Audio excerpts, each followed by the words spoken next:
Hello bachcho, let's read this question. So this question says, in Young's double slit experiment, distance between two sources is 0.1 millimeter. The distance of screen from the source is 20 centimeter. Wavelength of light used 5460 angstrom. Then the angular position of first dark fringes. Okay, आपको ये बतानी first dark fringes की angular position यहाँ पर calculate करके बतानी है, ठीक है। तो देखिए बच्चों, इस क्वेश्चन का की कॉन्सेप्ट आप क्या लिख सकते हैं। आपको डार्क फ्रिंजेस की यहाँ पर क्या बतानी है, पोजीशन बतानी है। डार्क फ्रिंजेस लिख लीजिए, ठीक है। डार्क फ्रिंजेस का क्या मतलब होता है, ठीक है। डार्क फ्रिंजेस का मतलब होता है आपका मिनिमास, ठीक है। और आपको एंगुलर पोजीशन फर्स्ट मिनिमा की पोजीशन बतानी है। तो देखिए बच्चों, मिनिमास की पोजीशन कैसे कैलकुलेट करते हैं। आपको वाईडीएससी का देखिए सेटअप इस तरीके से होता है। ये आपका मान लीजिए स्लिट्स है and these are the screens. Okay, slits के बीच की डिस्टेंस बच्चों कितनी होती है, आपके स्मॉल डी के इक्वल होती है।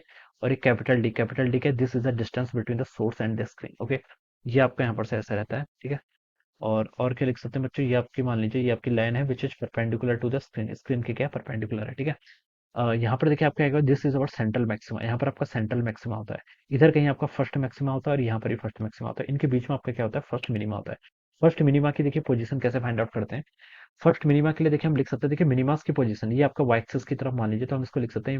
मिनिमा की पोजीशन को हम लिखते हैं 2n-1 इंटू आपका यहाँ से आपके बीटा बाई टू होगा। बीटा की वैल्यू कितनी होती है आपकी, बीटा देखिए आपकी फ्रिंज विड्थ होती है यहाँ से यहाँ तक की डिस्टेंस, ठीक है। कितनी होती है आपकी लैम्डा डी। बीटा को देखिए यहाँ पर लिख लेता हूँ। बीटा की वैल्यू होती है आपकी lambda capital D divided by small D के इक्वल, ठीक है। और यहाँ से हम लिख सकते हैं इसको लैम्डा डी डिवाइडेड बाय आपका 2n-1 बाय 2 होता है। 2 से मल्टीप्लाई कर दिया डिवाइडेड बाय डी, ये आ जाएगा, ठीक है। तो ये आपकी क्या है, this is the position of the, ये किसकी पोजीशन हो जाएगी, आपकी मिनिमास की पोजीशन हो जाएगी, ठीक है। फर्स्ट मिनिमा बोला है, तो यहाँ पर वन एन की जगह 1 पुट कर लीजिए, ठीक है। तो ये हम लिख सकते हैं। इसको देखिए कितना हो जाएगा, एन की जगह 1 पुट करेंगे तो 1/2 यानी कि lambda D divided by small D के इक्वल हो जाएगा। This will be the position of first minima. वैसे मैक्सिमा की पोजीशन कैसे फाइंड आउट करते हैं, एन बीटा टाइम्स होता है, ठीक है। एन बीटा टाइम्स यानी कि n lambda d divide by d के इक्वल, ठीक है। ये आपका जनरल फॉर्मूला है, ठीक है, आपको याद ही होना चाहिए। ओके, और देखिए यहाँ से आपका यहाँ पर बनना है, मान लीजिए आपका this is the first minima. Okay, तो ये हम बता सकते हैं कि फर्स्ट मिनिमम बनेगा तो एक रे आपके यहाँ पर से ऐसे आएगी, एक रे आपके यहाँ पर से ऐसे आएगी, ठीक है। यहाँ पर आपका मिनिमास बनना है, ठीक है। और ये एंगल आपको देखिए एंगुलर पोजीशन पूछा है ना उसने। मान लीजिए ये आपका अल्फा एंगल बना रहा है, ठीक है। फर्स्ट है तो देखिए फर्स्ट होगा तो ये एंगल आपका बहुत स्मॉल होगा। एंगल स्मॉल होता है तो हम बता सकते हैं, देखिए आपका साइन अल्फा और टेन अल्फा दोनों क्या होते हैं, आपके स्मॉल एंगल अप्रोक्सीमेशन का यूज कर सकते हैं। ओके, आपको देखिए इस अल्फा की वैल्यू बतानी है, तो देखिए बच्चों उसको क्या लिख सकते हैं आप यहाँ से, साइन अल्फा लिख लीजिए या फिर टेन अल्फा लिख लीजिए, दोनों इक्वली होते हैं, ठीक है। अगर आपका एंगल बहुत स्मॉल होता है, ठीक है, स्मॉल एंगल अप्रोक्सीमेशन से हम बता सकते हैं। तो ये किसके इक्वल होगा, ये हो जाएगा आपका टेन टेन अल्फा आपका perpendicular by base. Okay, perpendicular बच्चों ये है आपका, ठीक है। फर्स्ट मिनिमा के लिए क्या लिख सकते हैं, लैम्डा डी डिवाइडेड बाय आपका 2d डिवाइडेड बाई बेस, ठीक है। ये यहाँ से यहाँ तक की डिस्टेंस कितनी है आपकी, कैपिटल डी के इक्वल है। तो कैपिटल डी से आपका कैपिटल डी कैंसिल हो गया। इसकी वैल्यू होगी आपकी लैम्डा डिवाइडेड बाई 2d के इक्वल, ठीक है। ये आपका टेन अल्फा आ गया, ठीक है। अब देखिए आपका मैंने बताया कि एंगल बहुत स्मॉल होता है, तो आपको स्मॉल एंगल अप्रोक्सीमेशन से पता है कि साइन अल्फा और टेन अल्फा की वैल्यू क्या होती है, इक्वल होती है। और ये वैल्यू आपकी अल्फा के इक्वल ली जाती है। और कंडीशन क्या है, अल्फा स्मॉल होना चाहिए। तो हम बच्चों यहाँ से लिख सकते हैं अल्फा कितना हो जाएगा आपका लैम्डा बाई 2d, ठीक है। और ये अल्फा लेकिन आपका रेडियन में होना चाहिए, ठीक है। एंगल ऑलवेज क्या होगा आपका रेडियन में होता है, ठीक है। ये हमें पता होना चाहिए। तो देखिए हम क्या लिख सकते हैं यहाँ पर से आपका, ये आपका अल्फा, अल्फा किसमें आपका रेडियन, रेडियन को सी से डिनोट करते हैं, ठीक है। मैं इसे सी से रिप्रेजेंट कर रहा हूँ इसे, ठीक है। ये कितना हो जाएगा आपका लैम्डा बाई 2d। लैम्डा बच्चों कितना दिया है, 5460 एंगस्ट्रॉम यानी कि 10⁻10 डिवाइडेड बाय कितना हो जाएगा आपका 2d। 2 इंटू डी डी क्या है, स्लिट्स के बीच के सेपरेशन क्वेश्चन में गिवन किया, देखिए distance between the two sources 0.1 millimetre लिख लीजिए या फिर 1 इंटू 10⁻⁻4 लिख लीजिए, क्योंकि 1 मिलीमीटर में 10⁻³ मीटर होता है। 0.1 से मल्टीप्लाई करेंगे तो एक और आ जाएगा, ठीक है। तो ये आपका अल्फा आ जाएगा, ठीक है। दिस इज अल्फा, किसमें आपका रेडियन में आ गया, ठीक है। इसको देखिए हम लिख सकते हैं यहाँ से 5460 डिवाइडेड बाय 2 करेंगे तो हो जाएगा आपका 2730, ठीक है, इंटू आपका 10⁻⁻6। ये आपका यहाँ पर से इतना आ जाएगा। इसको देखिए आप थोड़ा सिंप्लीफाई करके लिख लीजिए 0.2730। अगर मैं इसको ऐसा लिख दूं तो 1234, ठीक है। यहाँ पर कितना बच गया आपका 10⁻²। ये आपका -6 है ना, ठीक है। 1234 तो आपका 10⁻² बच जाएगा, ठीक है। इतना आ जाएगा।